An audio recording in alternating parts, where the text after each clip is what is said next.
ధన్యవాదాలు మిత్రులారా.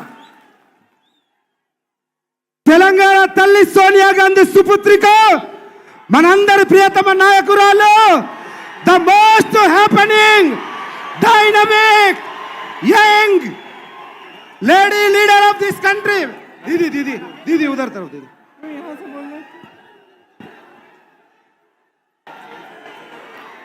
जय बोलो तेलंगाना.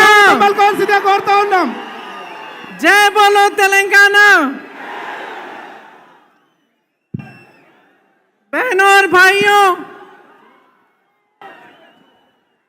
आप इतनी बड़ी तादाद में आज यहाँ आए हैं. गर्मी में मेरा इंतजार किया है और मेरे आने के बाद मेरा स्वागत इतने प्रेम से आपने किया है, इसके लिए मैं आपकी बहुत बहुत आभारी हूं. श्री मानिकराव ठाकरे जी, श्री रेवंत रेड्डी जी, श्री भट्टी विक्रमारका जी, श्री उत्तम रेड्डी जी, श्री जीवन रेड्डी जी, श्री जाना रेड्डी जी, श्री हनुमंतराव जी, श्री पोनल्ला लक्ष्मैया जी, मोहम्मद अजहरुद्दीन जी, श्री बलराम नायक जी, श्रीमती रेणुका चौधरी, श्री अली शब्बीर जी, सीतक्का जी, श्री मधु गौड जी, श्री जग्गा रेड्डी जी, श्री के राजू जी, श्री नरसिम्हा रेड्डी जी, वामसी जी, संपत जी, नदीम जावेद जी और रोहित चौधरी जी. यहाँ पर उपस्थित मंच पे सारे कांग्रेस पार्टी के नेतागण, पदाधिकारी और यहाँ पर जितने भी उपस्थित कांग्रेस पार्टी के कार्यकर्ता हैं, आप सबका इस सभा में बहुत बहुत स्वागत. आप तेलंगाना को मां बोलते हैं. ये एक जमीन का टुकड़ा नहीं है आपके लिए, ना एक नक्शे पे बनाई हुई लकीर है. ये आपके लिए वो धरती है जिसे आप मां समान मानते हैं, जिसके लिए आपके दिल में वो श्रद्धा है, वो प्रेम है और वो निष्ठा है जो एक बेटे या एक बेटी की अपने मां के प्रति होती है. शायद आप हट जाएं तो देख पाएंगे. इस धरती के लिए दिख रही हूं.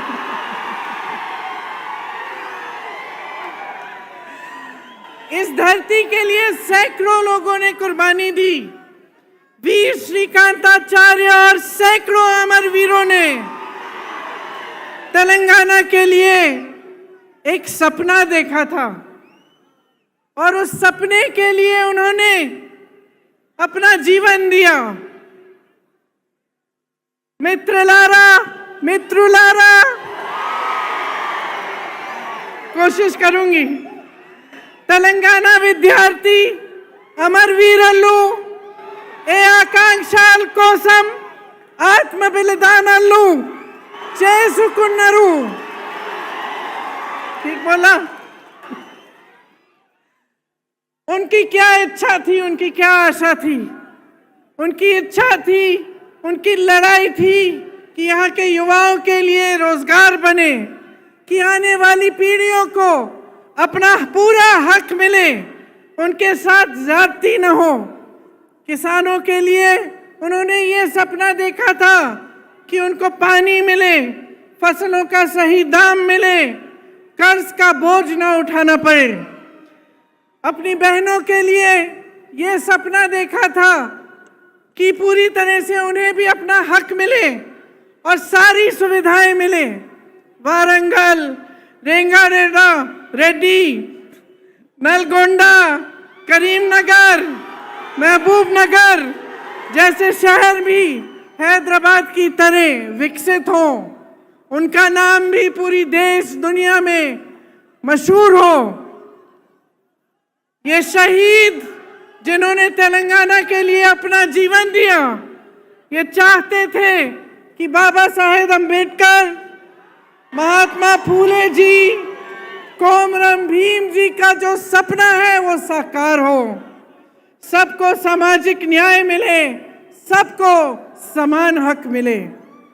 पूरे तेलंगाना का यही नारा था, नीरू निद्दलू नियमकालू।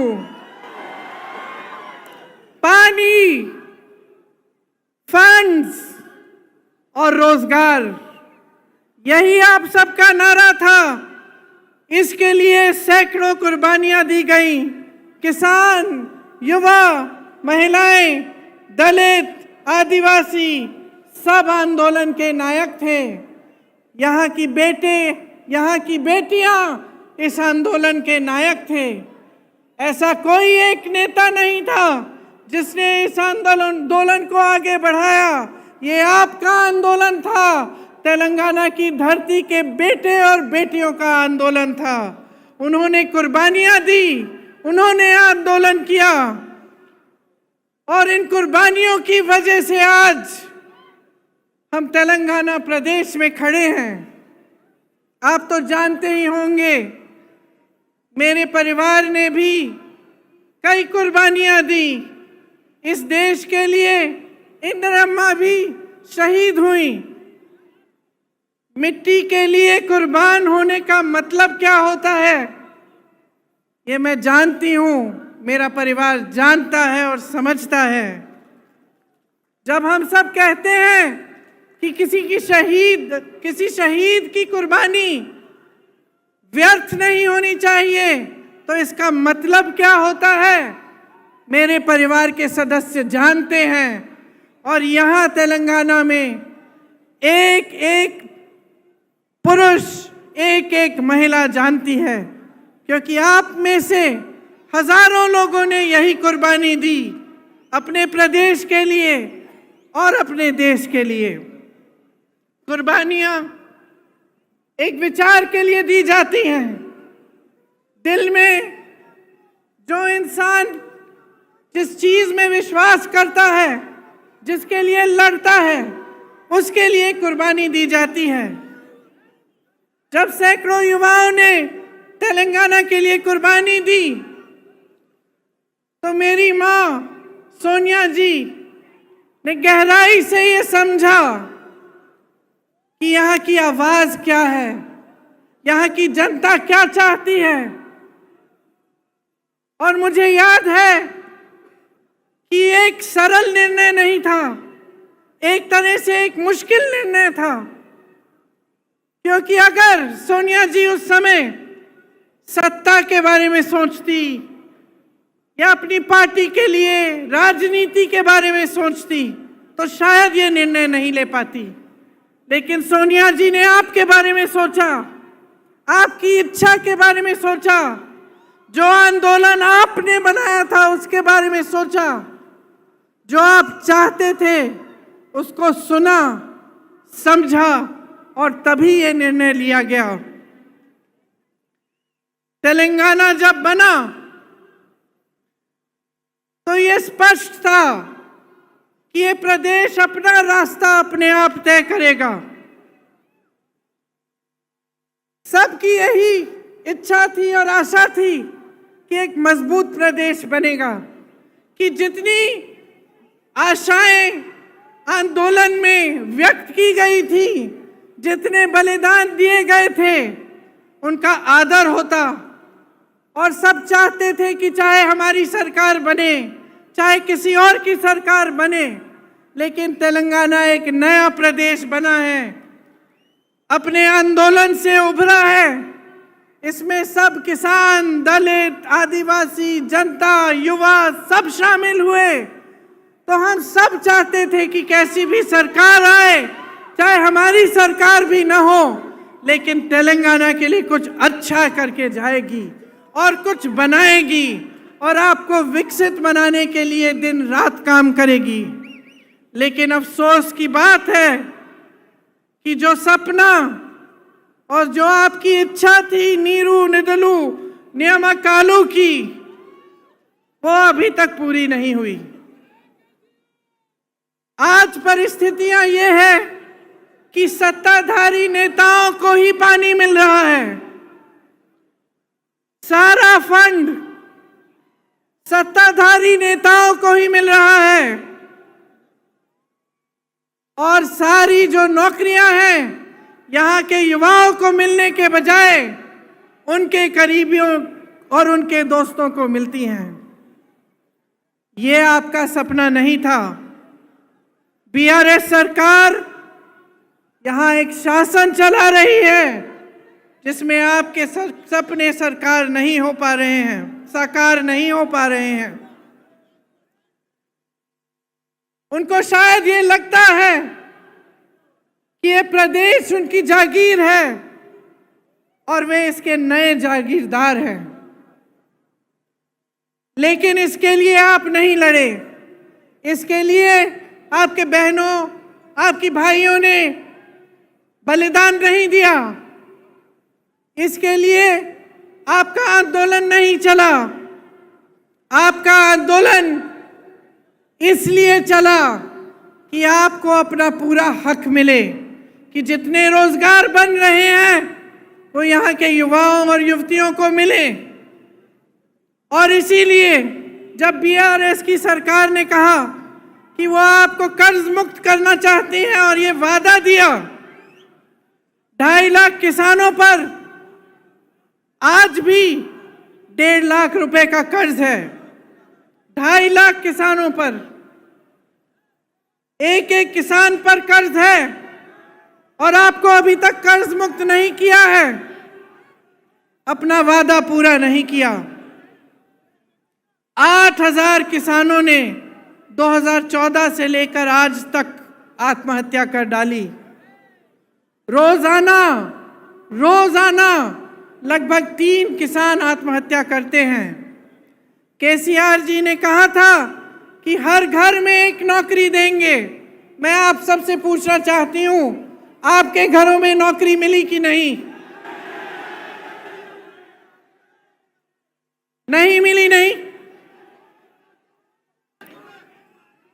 यहाँ के हाल में यहाँ के 40 लाख युवा बेरोजगार हैं। 2018 में इन्होंने कहा था कि हर महीने 3,000 रुपए बेरोजगारी का भत्ता मिलेगा। आपको मिल रहा है ये भत्ता? अगर भत्ता देते तो एक युवा को आज 1.5 लाख से ज्यादा रुपए मिलते। क्या मिल रहे हैं आपको? क्या मिले आपको? 2 लाख नौकरियों के पद खाली पड़े हैं, सरकार में भरे नहीं गए हैं, आपको नहीं दिए गए। भर्तियों का खाल देखिए, टीपीएससी का पेपर लीक हो गया, कोई एक्शन लिया इन्होंने? किसी पे कार्रवाई हुई? जिन बच्चों ने मेहनत से पढ़ाई की थी, जिनके माता पिता ने अपनी मेहनत और ईमानदारी की कमाई से उनकी फीस दी थी ट्यूशन के लिए, उनकी कोई मदद, कोई सहायता हुई? तो पिछले 9 सालों में 12 स्टेट यूनिवर्सिटीज में एक भी भर्ती नहीं हुई है। सोचिए आप, ओस्मानिया जैसी तमाम यूनिवर्सिटीज टीचर्स और फंड की कमी से जुड़ रही हैं। एक भी सरकारी यूनिवर्सिटी नहीं बनाई गई। प्राइवेट यूनिवर्सिटी जरूर बनाई हैं जिसमें आपको लूटा जाता है और फीस इतनी ज्यादा होती है कि आधी जनता तो उसको दे नहीं पाती। एससी, एसटी, ओबीसी, माइनॉरिटीज के लिए 15 लाख विद्यार्थियों के 4,000 करोड़ दबाकर बैठी है सरकार और कुछ नहीं किया है। भर्तियां नहीं हो रही हैं अध्यापकों की, कोई नौकरियां नहीं मिल रही हैं युवाओं की। तो ये परिस्थितियां हैं आज आपकी। आपको बहुत चीजें कही गई थी, बहुत वादे किए गए थे, लेकिन वो वादे पूरे नहीं किए। आप शायद जानते नहीं होंगे कि बच्चों के स्कूल भी कम हो गए हैं। कम बच्चे एनरोल हो रहे हैं पाठशालाओं में और शिक्षा का ही बजट कम कर दिया है। हाँ,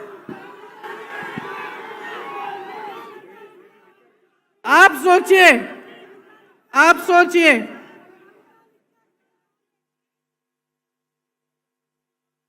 एक एक व्यक्ति पर कहीं ना कहीं से कर्ज है। हर व्यक्ति के ऊपर हजारों रुपए का किसी न किसी तरह से कर्ज है। आपका पैसा सारा कहां गया? आपकी संपत्ति कहां गई?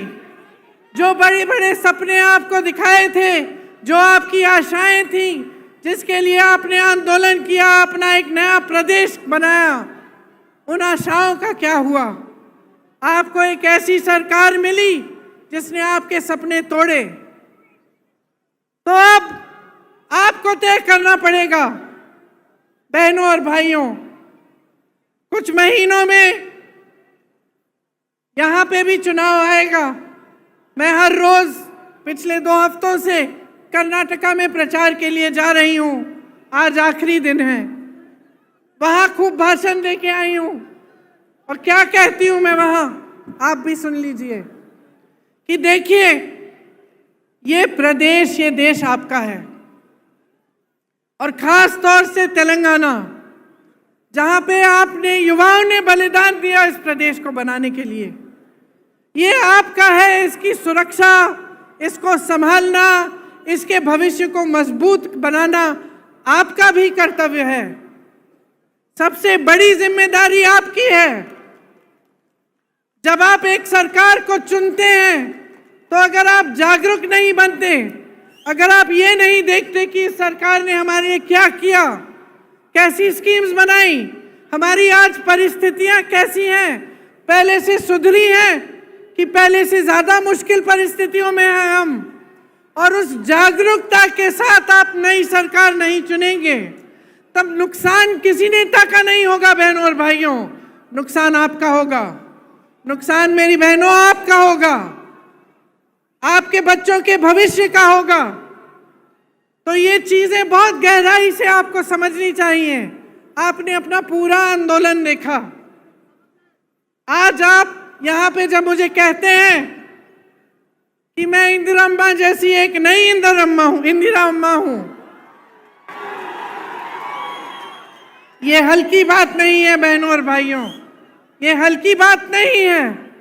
जब आप ऐसे कहते हैं तो मुझे अपनी जिम्मेदारी का एहसास होता है, क्योंकि आप उस महिला को याद कर रहे हैं जो 40 साल से पहले ही गुजर चुकी हैं, शहीद हो गई देश के लिए 1984 में। आज हम 2023 में हैं, लेकिन आप उनको श्रद्धा के साथ, श्रद्धा पूर्वक, प्रेम के साथ याद कर रहे हैं, और आप अभी भी आशा रख रहे हैं कि उनकी तरह कोई आपकी मदद करे, क्योंकि वो एक ईमानदार नेता थी, अपनी देश के लिए समर्पित थी और आपके भविष्य के लिए समर्पित थी। तो जब आप ऐसा कहते हैं तो मेरे मन में एक बहुत बड़ी जिम्मेदारी का एहसास होता है कि आपके सामने खड़े होकर मैं ना झूठे वादे कर सकती हूँ, ना झूठी बातें बता सकती हूँ, और आपके सामने जब मैं खड़ी होती हूँ तो ईमानदारी से मैं सच बोलना चाहती हूँ, और मैं यही कहना चाहती हूँ जिसमें आपकी भलाई है। इसीलिए आपने सोनिया अम्मा का नाम भी लिया, और आपको मालूम है कि आपके प्रदेश को बनाने में उनकी भूमिका बहुत रही। मैं उनकी बेटी हूँ। यहाँ अगर आपके सामने खड़ी हूँ तो मैं समझती हूँ कि ये निर्णय उन्होंने पूरी जिम्मेदारी से लिया, और वे भी आपके लिए आजीवन समर्पित रही। तो अब आपकी भलाई की बात क्या है? आपकी भलाई की बात यह है कि आप एकदम जागरूक बने। आजकल जैसे राजनीति यहाँ चल रही है पूरे देश में, कि काम कोई नहीं कर रहा है, दूसरों के काम पर अपना नाम डाला जा रहा है। चुनाव के समय आपकी बातों को करने के बजाय दुनिया भर की बातें चल रही हैं। धर्म के नाम पर, जाति के नाम पर आपको गुमराह किया जाता है, आपके जज्बातों को उभारा जाता है ताकि आपका वोट मिल जाए, सत्ता मिल जाए और उसके बाद कोई काम करने की जरूरत नहीं है, क्योंकि 5 साल बाद फिर से आपके जज्बातों पर वोट मांगेंगे, अपने काम पर वोट नहीं मांगेंगे, विकास पर वोट नहीं मांगेंगे। ये जो bye bye Modi, bye bye KCR आपने लिखा है, अगर आप सचमुच बाय बाय चाहते हैं तो अपनी जिम्मेदारी को समझिए। जो पार्टियां आपको बता रही हैं उनको परखिए, पढ़िए, देखिए कांग्रेस पार्टी क्या कह रही है। आज ये हैदराबाद का यूथ डिक्लेरेशन किया गया, ये आपका सम्मान है कि हम आज ये डिक्लेरेशन कर रहे हैं।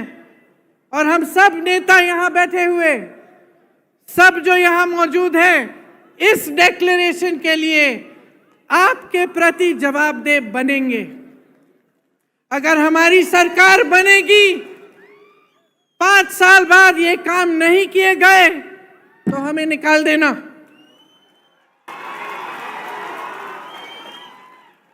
क्योंकि आज अगर हम सब ये इस मंच में बैठे हैं तो आपने बिठाया है, आपने बिठाया है, और इसका एहसास हम सबके दिलों में होना चाहिए।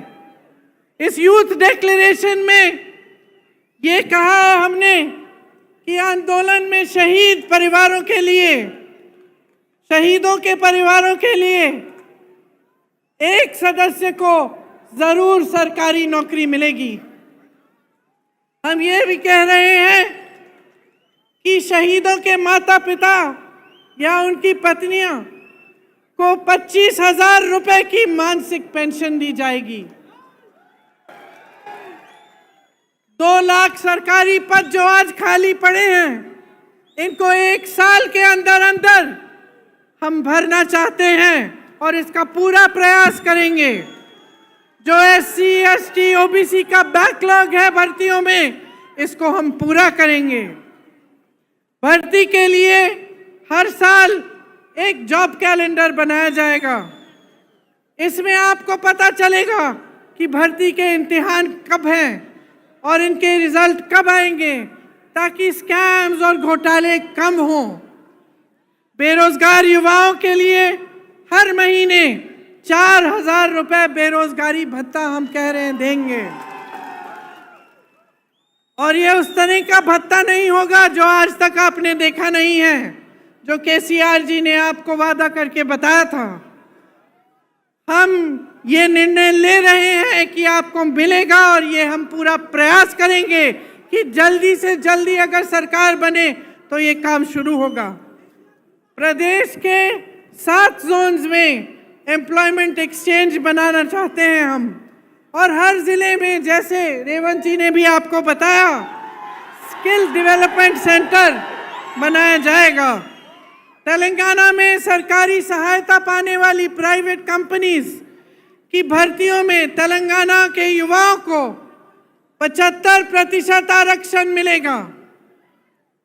स्पेशल गल्फ सेल बनेगा, जिसमें जो गल्फ के देशों में रोजगार के रास्ते बनते हैं, उनकी सुविधा आपके लिए बनाई जाएगी।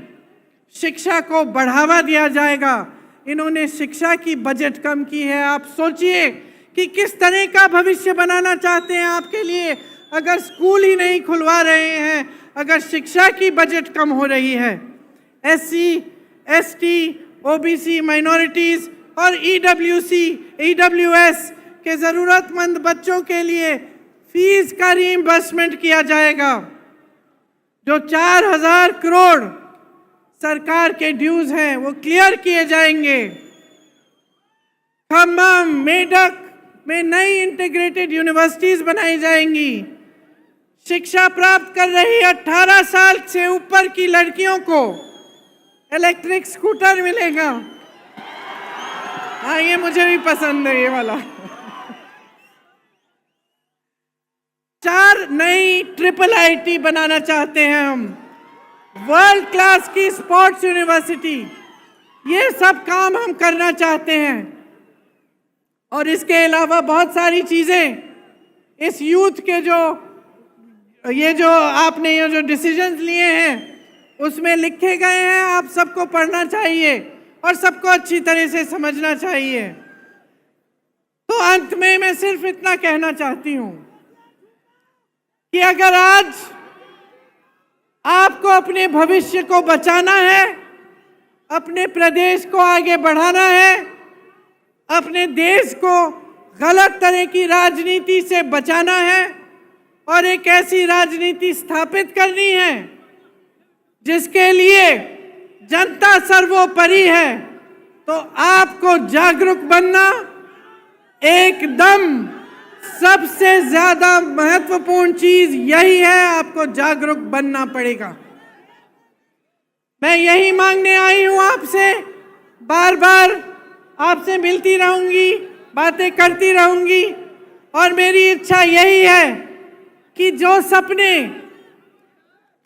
शहीदों ने, आपकी बहनों, आपके भाइयों ने आपके प्रदेश के लिए देखे, जिन सपनों को साकार करने के लिए सोनिया अम्मा ने और कांग्रेस पार्टी ने ये निर्णय लिया था और जिस प्रदेश के लिए इंदिरा अम्मा ने दिन रात काम किया था, वो एक विकसित मजबूत प्रदेश बने जो पूरी दुनिया में मशहूर रहे।